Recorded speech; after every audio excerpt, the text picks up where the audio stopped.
Welcome to our channel. Today we how to register with Venmo crypto features, quick tutorial step by step clearly. To register with Venmo's crypto features, start by downloading the Venmo app from the App Store or Google Play Store. Once installed, open the app and tap on Sign Up. Enter your phone number or email address, then follow the prompts to create your account. After verifying your identity, log in to your new Venmo account. On the home screen, locate and tap on the Manage option within the Settings menu. Scroll down and find the Crypto feature option. Enable the Crypto feature by tapping on it. Venmo may ask you to review their terms and conditions specifically related to cryptocurrency. Take your time to read through these terms before accepting them.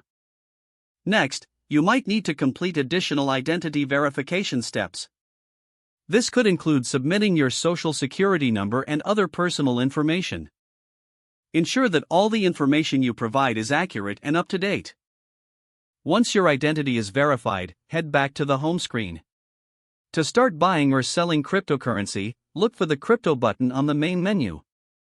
Tap on it to explore different cryptocurrencies available through Venmo.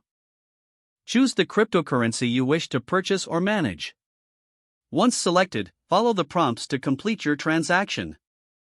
Congratulations! You are now registered with Venmo's crypto features and can start trading. If the page does not load, refresh the browser or try again in a private or incognito window. Make sure you are using the correct email address, then retype it carefully to avoid small typos.